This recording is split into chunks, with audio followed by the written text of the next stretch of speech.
ابھی یہ جو موقع آ رہا ہے بسنت کا موقع، پتنگ بازی کا موقع، تو اس میں ہمارے مسلمان بھائی کتنی خرافات میں مبتلا ہوتے ہیں، اس کی حقیقت کو نہیں سمجھتے۔ اللہ کا ڈر، اللہ کا خوف بالکل دلوں کے اندر سے نکل چکا ہے، کوئی خوف ہی نہیں رہا، پتہ ہی نہیں ہے کہ ہم کیا کر رہے ہیں، کہاں جا رہے ہیں، کس چیز پر ہم اپنے جان مال وقت خرچ کر رہے ہیں، کچھ تو معلوم ہونا چاہیے۔ یہ پتنگ بازی جو شروع ہوئی حضرت عالمگیر بادشاہ رحمہ اللہ جو تھے ان کے دور سے شروع ہوئی۔ ان کے دور میں ایک شخص تھا، حقیقت رائے نامی ایک لڑکا تھا۔ اس لڑکے نے حضرت نبی کریم صلی اللہ علیہ وسلم اور حضرت فاطمہ رضی اللہ تعالی عنہا کے شان اقدس میں گستاخی کی۔ اب مسلمانوں نے اس کے خلاف احتجاج کیا اور مقدمہ دائر ہوا۔ اس وقت کے جو جج اور قاضی تھے انہوں نے فیصلہ سنایا سزائے موت کا۔ چنانچہ اس شخص کو، حقیقت رائے نامے لڑکے کو سزائے موت دی گئی۔ تو اس زمانے کے، اس وقت کے جو ہندو تھے انہوں نے پیلے کپڑے پہنے اور پیلے کپڑے پہن کر ایک سوگ منایا، اور پھر چلتے چلتے ایسا ہوا کہ آئندہ سال اس دن میں اس کے نام پر پتنگ اڑانے لگے۔ اس طرح یہ بسنت شروع ہوا، پتنگ اڑانے لگے۔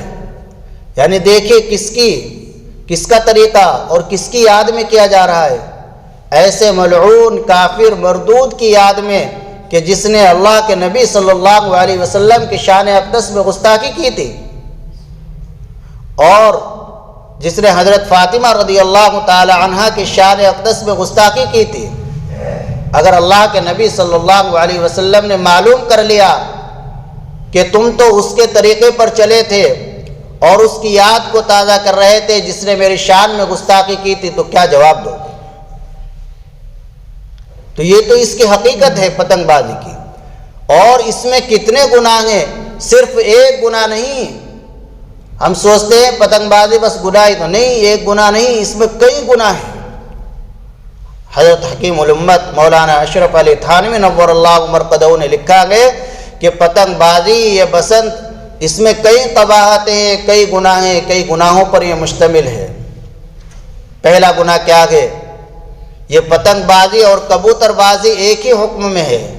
کبوتر بازی کے بارے میں ہے، حدیث شریف میں اللہ کے نبی صلی اللہ علیہ وسلم نے ارشاد فرمایا کہ جو شخص کبوتر بازی کرتا ہے اور کبوتر کے پیچھے دوڑتا ہے وہ شیطان ہے۔ تو جو پتنگ بازی کرے گا، پتنگ کے پیچھے دوڑے گا، وہ بھی شیطان ہے۔ کبوتر کی بازی کرنے، کبوتر کے پیچھے جو دوڑے گا وہ شیطان، اللہ کے نبی فرما رہے ہیں۔ تو جو پتنگ کے پیچھے دوڑے گا وہ بھی شیطان ہے۔ اور اس پتنگ بازی کے اندر دوسرے کے مال کو ہڑپنا ہے۔ بہرحال پتنگ بھی ایک مال ہے، تو اس کو اس کی مرضی کے بغیر، کوئی نہیں چاہتا میرا پتنگ لوٹ لے، کوئی نہیں چاہتا۔ تو یہ گناہ تو یہ ہوا کہ جو کبوتر بازی کا گناہ وہی پتنگ بازی کا گناہ۔ دوسرا گناہ پتنگ لوٹنا، یہ چوری کا، ڈاکے کا گناہ ہوگا اس پر۔ پھر وہ جو دھاگا ہوتا ہے مانجھا، اس کو تو بہت سارے لوٹتے ہیں، تو کتنے لوگ اس گناہ میں شریک ہو رہے ہیں۔ جتنے بھی اسے لوٹیں گے اتنے ہی گناہ میں، تھوڑا تھوڑا بھی۔ اور بے پردگی کا گناہ الگ، چھتوں پر چڑھیں گے۔ اور جانی بھی نقصان ہوتا ہے اور ہوتا رہتا ہے، جانی نقصان۔ ابھی ایک آدمی گردن کٹ گئی، مالی بھی نقصان ہے۔ اللہ کے یہاں پوچھا جائے گا تمہیں مال دیا تھا تو یہ مال خرچ کہاں کیا ہے؟ آپ بچوں کو پیسے نکال کر دیتے ہو، جاؤ پتنگ بازی کرو، اللہ کے یہاں سوال ہوگا بچہ تو مکلف نہیں تھا، بچہ تو نابالغ تھا، لیکن تم تو مکلف تھے، تمہیں اللہ نے عقل دی تھی، اللہ نے شعور دیا تھا، مال بھی اللہ نے دیا تھا، لیکن اس مال کو اللہ کی مرضی کے خلاف اور اللہ کی نافرمانی میں کیوں خرچ کیا؟ تو اس وقت کیا جواب دو؟ پھر غفلت دین سے اتنی ہوتی ہے، پتنگ بازی میں لگے ہیں تو نہ نماز کی پرواہ نہ تلاوت کی پرواہ۔ کس قدر گناہ۔ اور مزید یہ کہ گھروں کے اندر ٹیپ ریکارڈ اور گانے بجائے جاتے ہیں، تو کہاں جا رہے ہیں؟ پھر پریشانیاں کیوں نہیں آئیں گی؟ سب کی ذمہ داری بنتی ہے کہ ان کو روکے. یہ ایک منکر کام ہے. 10 گناہ ہیں اس میں. پتنگ بازی کے اندر ایک گناہ نہیں بلکہ 10 گناہ ہیں، اور جانی مالی دونوں طرح کا نقصان ہے، دنیاوی اور اخروی دونوں طرح کا نقصان ہے. لہذا اس پتنگ بازی سے اپنے بچوں کو دور رکھے، باز آئے، اور چھت پر کھڑے ہو کر پتنگ بازی کو دیکھے بھی نہیں. حدیث شریف کے اندر گئے جو کسی قوم کی رونق کو بڑھائے گا اس کا حشر بھی انہی میں سے ہوگا. اگر آپ دیکھو گے تو تمہارا حشر بھی انہی میں سے، تب بھی گناہ گار ہوں گے. اپنی چھت پر کسی کو پتنگ بالکل نہ اڑانے دیں. اپنے بچوں پہ تو کنٹرول رکھے، کوئی دوسرا بھی نہ آئے بالکل، ورنہ گناہ میں شریک ہوں گے. تو اس کے پر بڑی توجہ کی ضرورت ہے. یہاں محلے کے اندر جن گھروں کے اندر ٹیپ ریکارڈ بجتے ہیں اس موقع پر، تو وہاں سب کی ذمہ داری بنتی ہے. ہم ایک جماعت بنا کر، خاص طور سے ہمارے جو دعوت والے بھائی ہیں جماعت والے، تو وہ اس پر خوب زور دے، اوروں کو بھی لے کر جائے. محلے کے ذمہ داروں کو 10 آدمی جائے کم سے کم سمجھانے کے لیے، اور انہیں کہے کہ یہ بالکل نہ ہونا چاہیے. ابھی ہم زبان سے سمجھا رہے ہیں، مانو گے نہیں تو پھر ہم کچھ اور بھی کریں گے.